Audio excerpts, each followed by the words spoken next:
Mikil fólksfjölgun og hraður vöxtur í atvinnulífinu hefur verið áberandi á Suðurnesjum undanfarin ár. Vogar á Vatnsleysuströnd, fámennasta en næststærsta sveitarfélagið landfræðilega séð á Suðurnesjum, hefur ekki farið varhluta af því en á næsta áratug útlit fyrir að íbúafjöldi þrefaldist í sveitarfélaginu. Margir aðilar í atvinnulífinu horfa til svæðisins og nú hefur Ísaga 99 ára gamalt fyrirtæki opnað umhverfisvæna verksmiðju sem kostar 2,5 milljarða.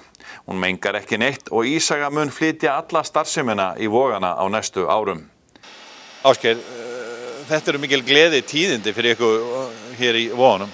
Já, það nú heldur betur. Þetta stór og merkilegu dagur hjá okkur í dag. Hér náttúrulega komin inn ný verksmiðja sem glæsileg í alla staði, tæknilega fullkomin, umhverfisvæn, töluvert mikil fjárfesting og mun alveg örugglega hafa á talsvert áhrif á okkar atvinnu uppbyggingu til langra framtíðar. En hvað segir bæjarstjórinn nýja stóra verksmiðju í ljósi dapurrar reynslu nágrannanna í Reykjanesbæ? Já, það nú heldur betur. Það náttúrulega dálítið magnað að fá, maður getur auðvitað sagt að þetta sé ákveðin tegund af stóriðju eða iðnaði auðvitað, en hér andrúmsloftið sem við öndum á okkur, það afar hráefni, auk þess sem að vatn og rafmagn notað og útblásturinn hrein og lyktarlaus gufa, þannig að það verður nú ekki mikið umhverfisvænna. Þeir hafa verið að prófa prufukera verksmiðjuna hér upp á síðkastið í alls konar viðurskilyrðum og þar á meðal í logni eins og stundum nú hérna þrátt fyrir allt og það heyrist nánast ekkert í þessari verksmiðju og útþynningin á gufinu frá strampunum svona 1 meter. Þannig að þetta að því leytinu til mjög öflug og merkileg starfsemi sem hér komin. Hvernig aðkoma bæjarfélagsins að svona stóru verkefni?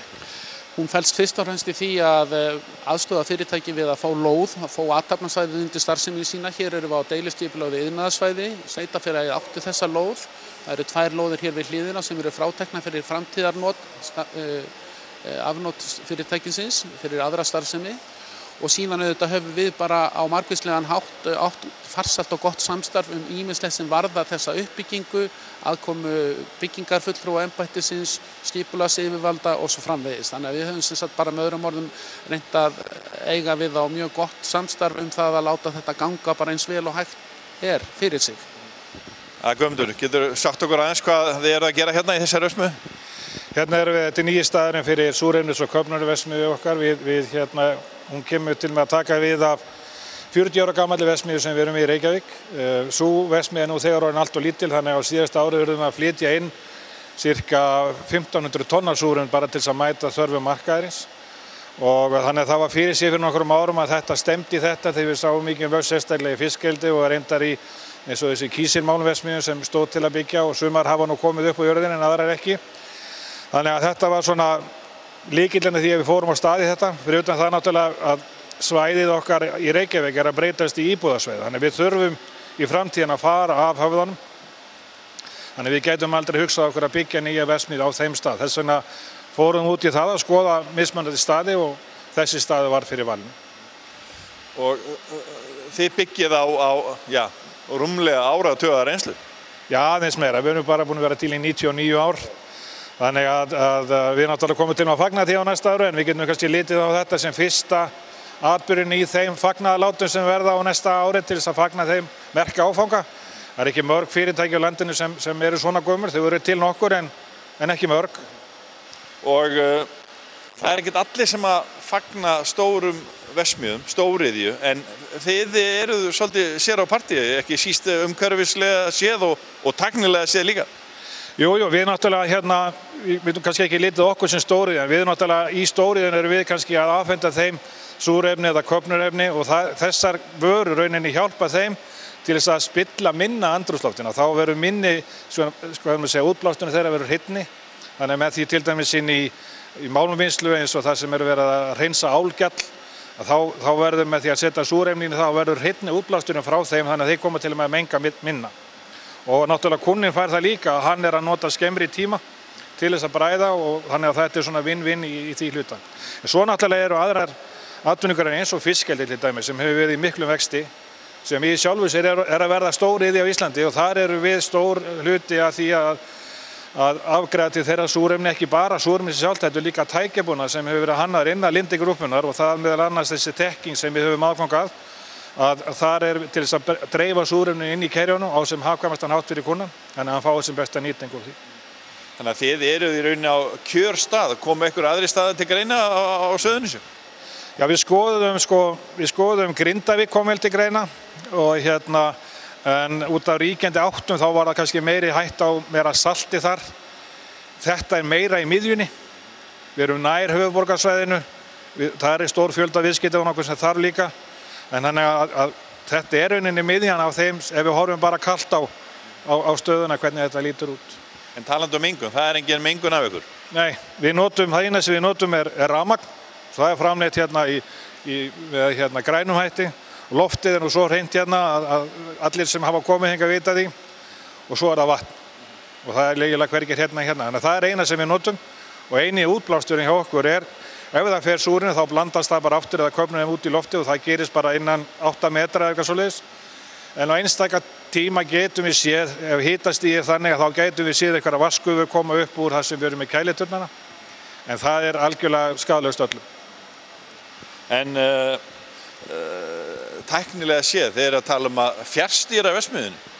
Já, við höfum gert þetta núna í nokkur ár og við gerum þetta við alla verksmiðjur í Skandinavíu og það og reyndar allstaðar innan Lindi heimsins ekki sagt það, þá svona sentrar þar sem eru sérfræðingar, miklir sérfræðingar sem að fylgjast með öllum verksmiðjunum og þeir geta fylgst með, það senda alls skilaboð þannig að þeir geta stýrt og laga til framleiðsluna utanfrá. Og ef þeir hafa ekki, þá eru alltaf menn á bakvætt sem geta þá gripið inn í, en hún alls sjálfvirk. Við höfum meira þess að í pröfuferlinu, við höfum prófað að starta inni frá Svíþjóð, þannig að enginn komið neitt hér, þannig að það virkar alls saman og þetta svona mikið pröfuferli, en þetta samskonar atriði eins og við höfum á öðrum verksmiðjum í Skandinavíu og þessi verksmiðja til dæmis mun umhverfisvænni, við getum sagt að heldur hún svo gamla, vegna þess að hér eru engar kælivélar sem eru þá kannski með einhverja kælimeðlar sem getur verið skaðlegir, en það ekki af því það bara komið ný tækni. Að sjálfsögðu gerist eitthvað á 40 árum frá því að hinn var framleitt, skilurðu. Þannig að þetta mjög, myndi ég segja, umhverfisvæn verksmiðja. Kemur til með að nota minna rafmagn líka til að framleiða hverja einingu af gasi. Þannig að allakant erum við náttúrulega mjög ánægð að þetta sé loksins komið. Þetta búið að vera löng barátta að koma þessu í gegn. Við lentum endar í dálítum senkunum og lentum inn í vetrinum og fengum alveg hræðileg veður hérna í janúar og febrúar, þannig að það var eiginlega ekkert að vinna úti við í suðurvinnu og þess að það En góðum hópum fólki sem hefur verið að vinna, þá náðum við þessu saman á tíma. Þannig að við erum náttúrulega mjög ánægð með það og ekki síst að í dag fengum við hendurna starfsleyfi líka sem náttúrulega bara alveg frábært. Þannig að við erum með starfsleyfi núna til 2030. En ef þið eru svona sjálfvirk, þurfum við þá ekkert fólk til að vera þarna? Þetta snýst að búa til atvinnu, ekki líka?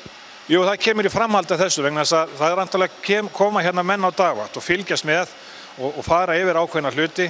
En þetta rauninni bara fyrsta stigið, vegna þess að eins og ég sagði við þurfum að flytja af höfðunum og við erum búin að gera samkomulag við sveitarfélagið að við höfum fyrsta aðgang að næstu lóðum hérna við hlíðina og þar erum við búin að plana það að á næstu lóðum munum við byggja áfyllingarstöð fyrir Hylkin, þannig að þá myndum við flytja áfyllingarstöð eða byggja aðra samsvarandi eins og við erum í bænum og þá myndum við flytja alla þjónustu og skrifstofu sjálfsagt líka hérna, þannig að hugsunin fyrir framtíðina að við flytjum alla starfsemin okkar hingað og þá erum við komið með störf hérna, það eru bæði fastir starfsmenn og verktakar sem koma og það eru svona nálægt 40 mann sem koma að fyrirtækinu dagstælega.